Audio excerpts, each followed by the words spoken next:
Bonjour, vous êtes donc Noureddine Seoudi, auteur donc de la région de Roubaix, et vous venez de sortir un livre qui s'intitule Sine, le dernier poète, qui est le premier volet d'une trilogie. Alors pourriez-vous nous parler un peu de ce livre ? Alors le titre de la trilogie s'appelle Sine, qui est l'une des plus anciennes évocations de la Lune en fait, et qui est un personnage dans mon ouvrage. Et donc le tome 1, le dernier poète, c'est une grande épopée de fantaisie orientale, et j'ai l'habitude de dire que c'est un peu une grande épopée au pays des mille et une nuits.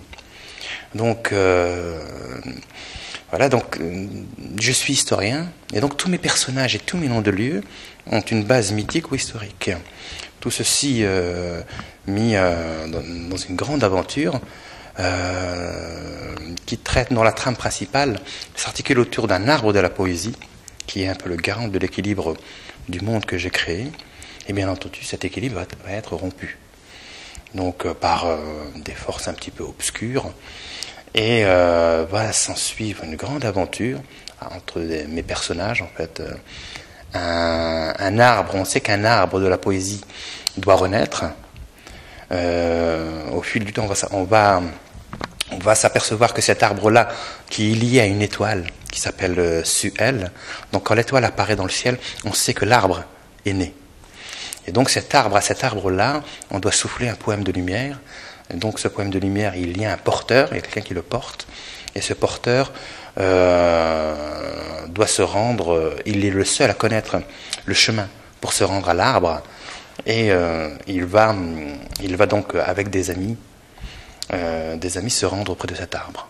Donc comme vous l'avez dit, vous êtes historien de formation, et vous vous êtes largement inspiré donc de la mythologie orientale.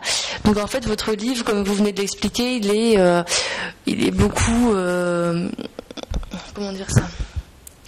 En fait, il y a beaucoup de significations, comme les du prénom, de significations, donc il y a beaucoup de recherches derrière tout ça, en fin de compte. Alors, je veux rassurer le lecteur, c'est que mon ouvrage se veut universel, en fait, dans son histoire, en fait. Il se veut universel, il est très accessible, c'est-à-dire que ce n'est pas... s'il y a des noms de personnages, et si mes noms de personnages et mes noms de lieux ont une base historique ou mythique,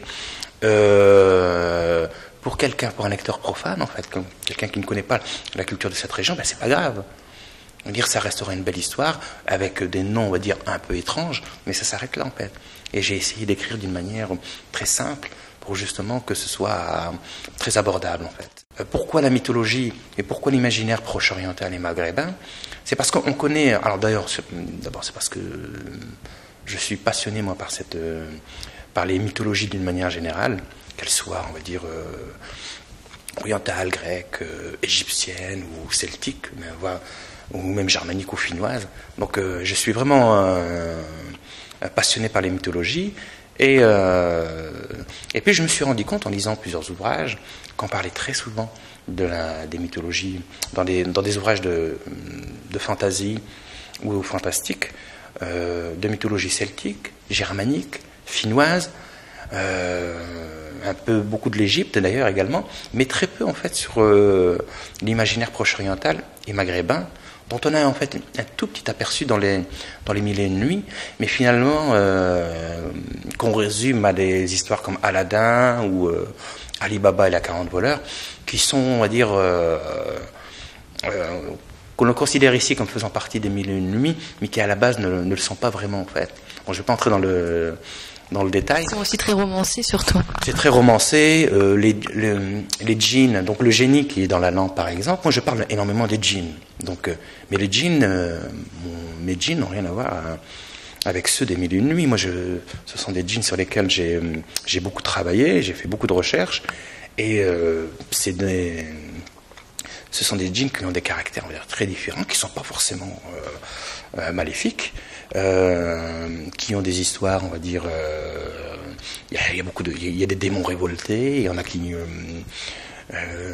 comment vais-je dire ça, il y en a qui font partie, qui sont issus en fait des 4 éléments.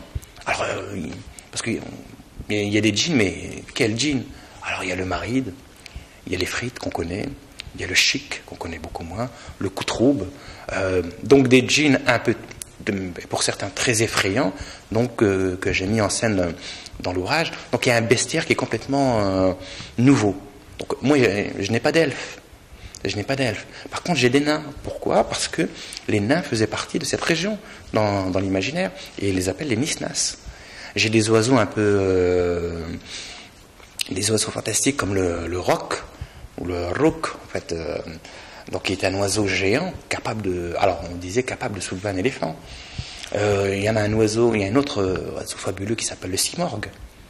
Un autre également qui est assez connu ici, qui est le phénix, le phénix, qui est à la base un oiseau d'Arabie, historiquement parlant.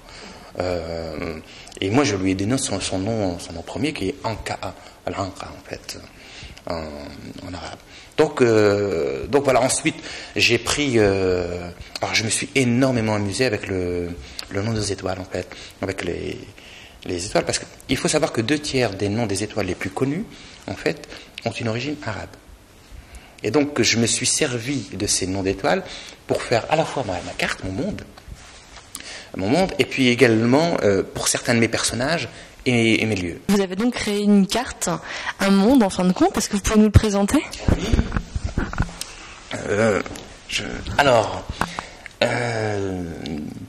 C'est pour donner de la cohérence, on va dire, à mon histoire, parce que ça se passe dans un monde imaginaire, donc avec une géographie très précise. Donc pour vraiment coller un petit peu à la réalité en fait de ce monde. Et donc j'ai décliné un monde que j'ai appelé le pays des deux terres. Donc ça c'est le territoire de cette carte-là en fait, où se passe l'histoire. Mais aussi le monde global. Donc la terre où se trouve en fait ce pays des deux terres, je l'ai appelé Darna. Darna qui veut dire en arabe notre maison. Donc voilà. Alors ici, j'ai repris l'ancienne géographie un peu médiévale arabe. J'ai appelé par exemple l'océan que l'on voit plus loin, je l'ai appelé l'océan ténébreux. C'est comme ça un peu que les Arabes voyaient l'Atlantique et les îles, pour monter jusqu'en Angleterre. Donc ils appelaient ça, Idrissi avait noté dans son ouvrage, il avait noté ça l'océan ténébreux. Donc voilà, on a la côte.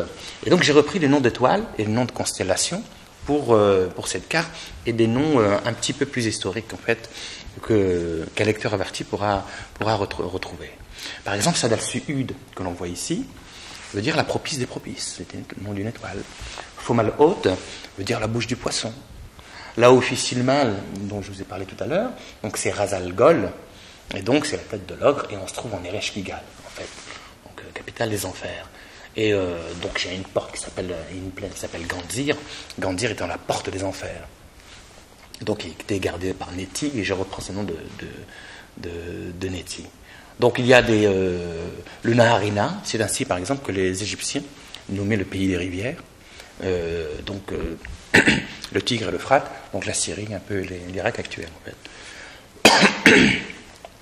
Donc voilà, ici on retrouve la Nabatène, donc en Jordanie, et je n'ai pas utilisé le nom de Petra, mais j'ai préféré prendre le nom de Nabata pour ça.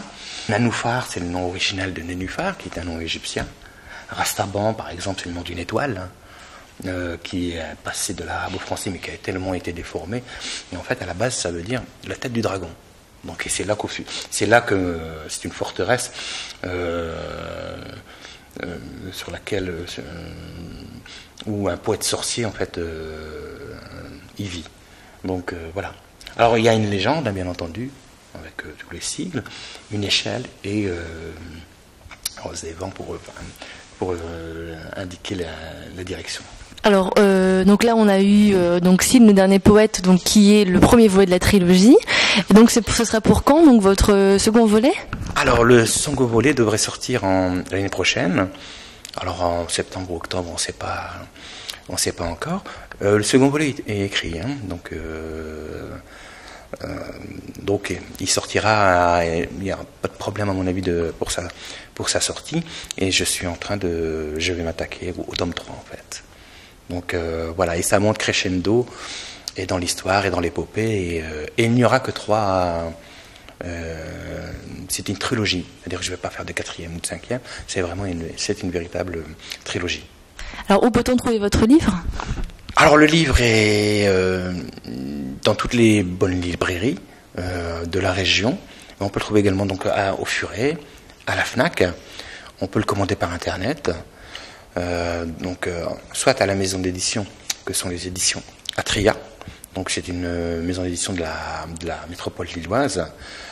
Soit également par le biais de mon site internet. Donc parce que j'ai accompagné la sortie de l'ouvrage d'un site internet pour expliquer un petit peu l'ouvrage. Donc c'est www.sim-lemonde.com. Donc voilà, on peut le trouver dans tous ces endroits-là, en sachant également que j'essaie de créer une communauté de chevaliers poètes ou poétesses. Et donc pour y entrer, il faut juste composer un poème et on devient un ninjizidi, donc un gardien de l'arbre. Donc voilà. Donc les hommes et les femmes, les filles, enfin, tout le monde y est admis. Et il n'y a pas de règle au niveau de la poésie. Il suffit juste que ce soit en rapport un peu avec le merveilleux ou le fantastique. Donc voilà. Et ma plus jeune membre en fait a 10 ans. Donc voilà. Donc c'est ouvert à tous, quoi. C'est ouvert à tous. C'est vraiment quelque chose d'universel. Ouais.